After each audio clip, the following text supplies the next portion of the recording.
Hello people, today I have with us the high grade 172 scale plastic model kit Nyuren. This one is from the Kyokai Senki anime, the warrior at the border, or war at the border, depending on how Google decides to translate it at the time. This one here is from the AFTE, which is the Asian Free Trade Entity Forces.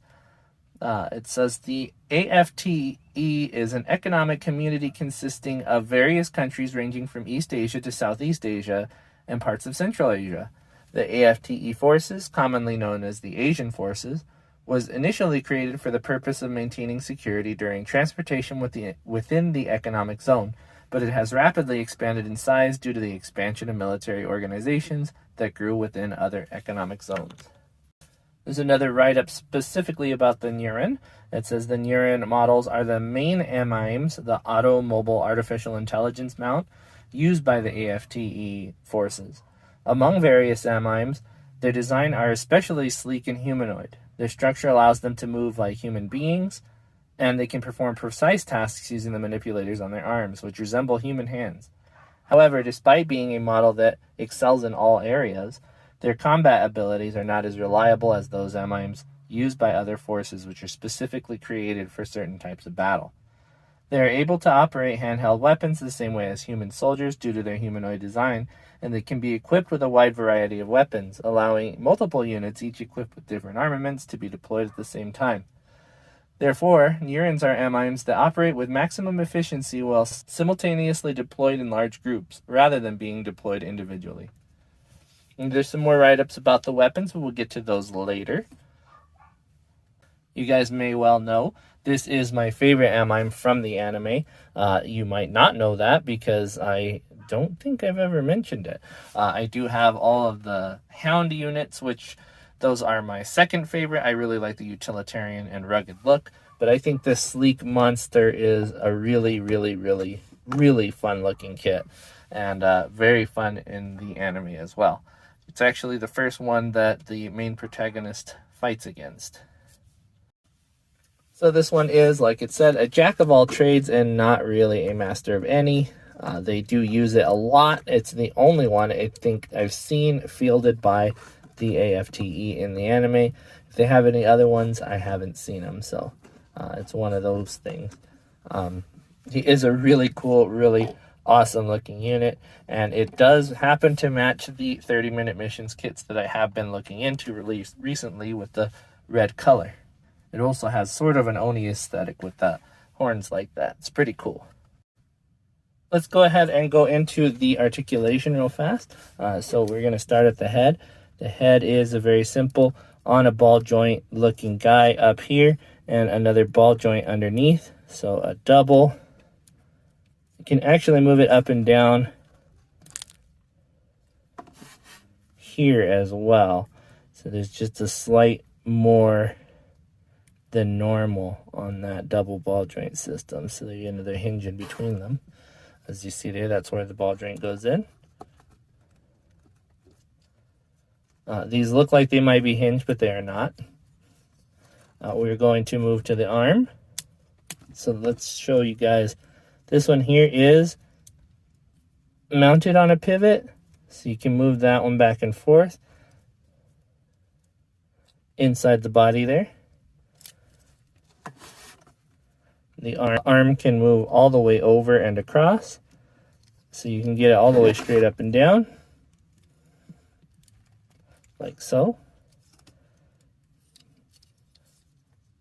You get 2 points of articulation at the elbow, one at the top here, which moves up to there, and then this one, which moves, let's see, let me get his hand out of the way, which moves all the way up to here.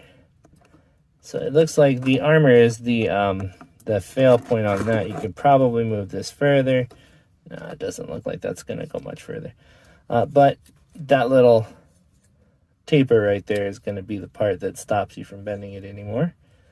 There is a small latch on the missile launcher, which we'll talk about later. There is a missile inside there. Can't fire out, but it's pretty cool. And as you saw, let's take this off, huh?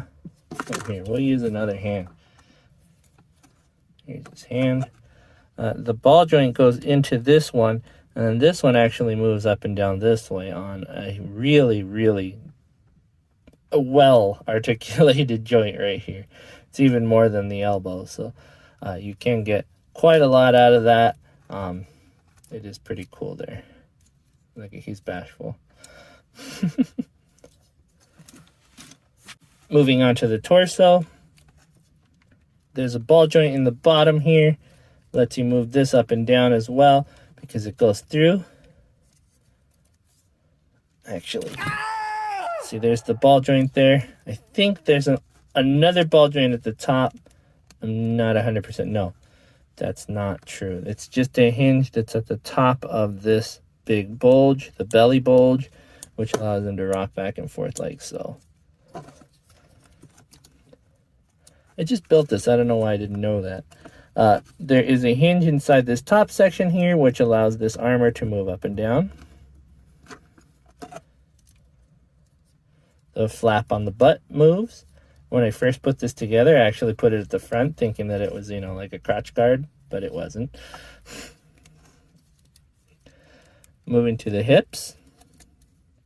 The hips actually move forward and back, much like a human's could. So you can get some really nice angles, some really hard-hitting kicks, and you will see why that would be important later. A rotation point at the inside of the hip, so you can move that around here. And a very well-articulated hip joint here. You can move it quite a lot. And there's no armor restriction in the back, so you can kick it as far back as you need to go and as far forward as you need to go. This joint here is articulated as well, so you can also rotate it this way or that.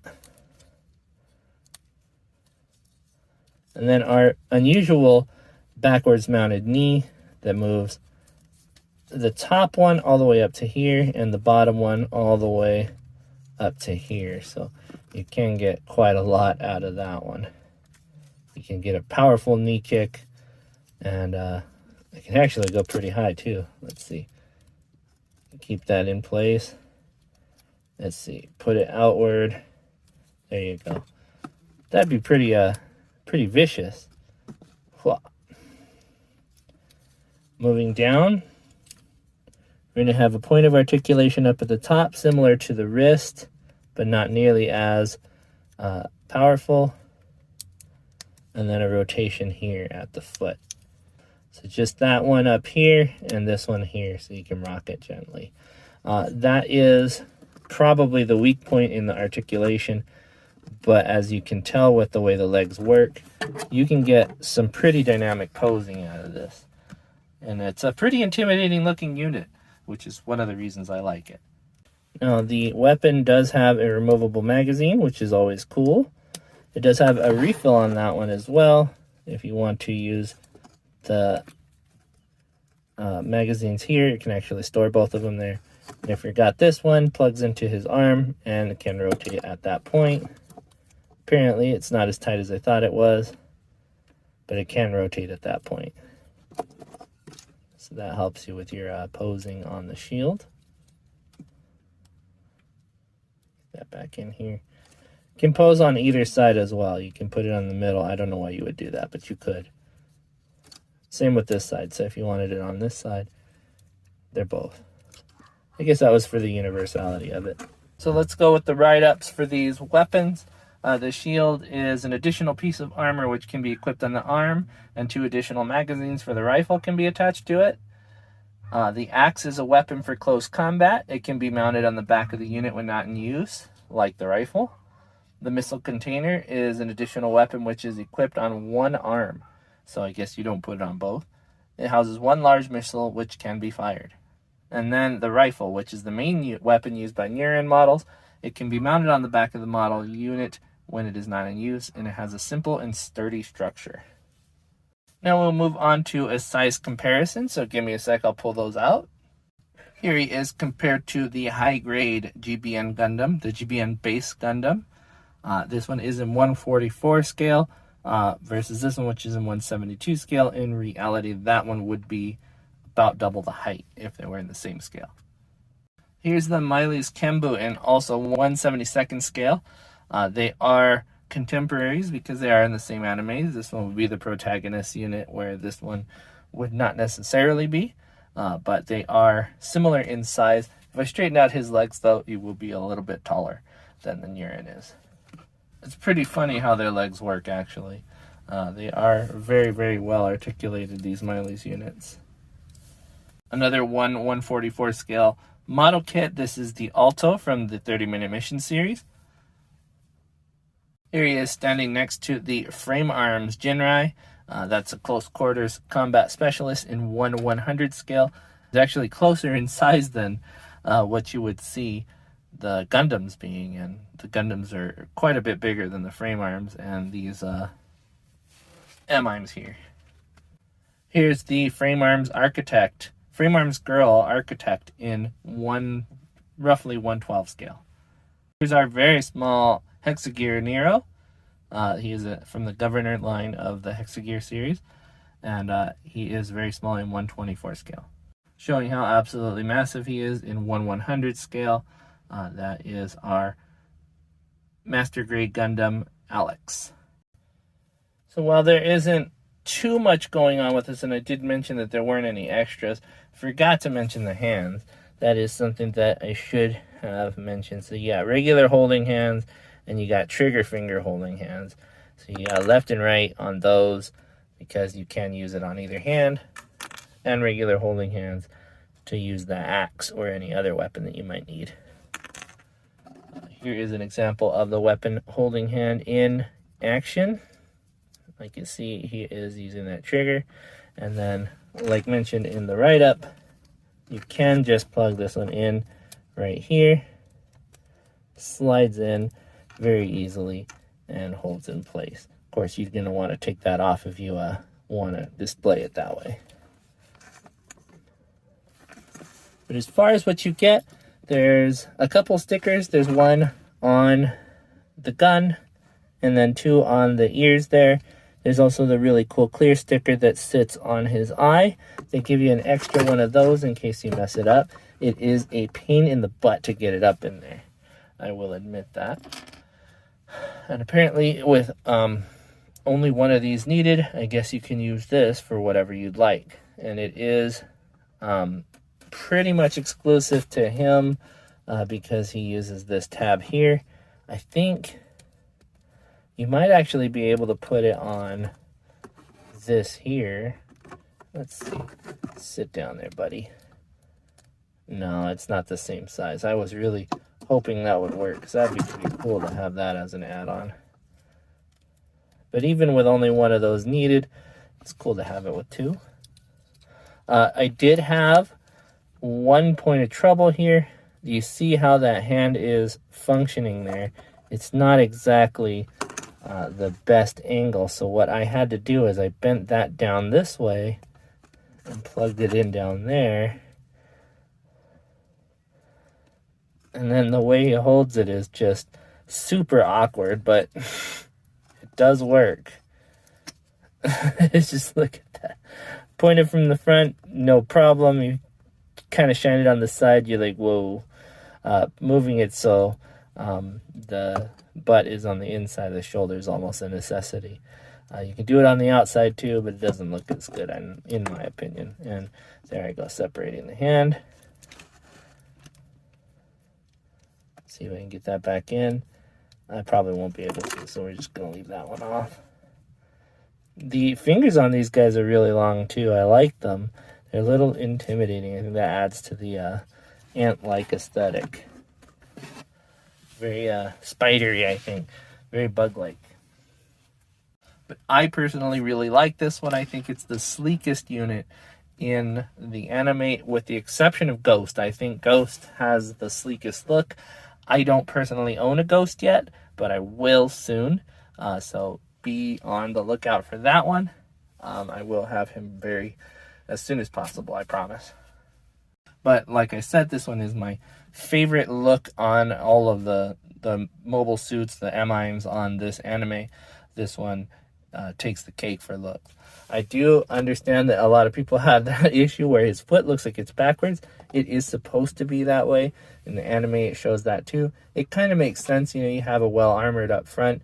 That's where all of your enemies are going to be down here. So it makes sense to me. Is a really cool piece. He's definitely going to have shelf presence because of his size versus high grades. And it's a unique look. So I think it's one that might be worth your trouble in finding. In closing, though, I think that for the price, it was $29.99 when I first got it. It might have been a little bit cheaper, $26.99, something like that, versus some of the other ones that were $40. Because he's smaller, I guess it makes sense, but at the same time, it's like, it's still a really steep price for what it is. I mean, my Gundam kits are $17 to $25, and this one starts at $30, so it was harsh, but I still got one. I did get some more at roughly half price, so you can probably get a deal if you still find them out there. Hopefully, there's still enough to go around. I don't think they'll be reprinting these anytime soon. But with that said, if you do find one, it is worth the buy. Even at full price, I am very happy with this unit. And I really love the way it looks. So it's something that I feel is definitely worth the price. And then I didn't mention it before, but it is made out of the same material as the 30-minute missions kit. So it's a really soft plastic, very forgiving for your blade work. Cleanup is very easy. And it's just a very smooth put together.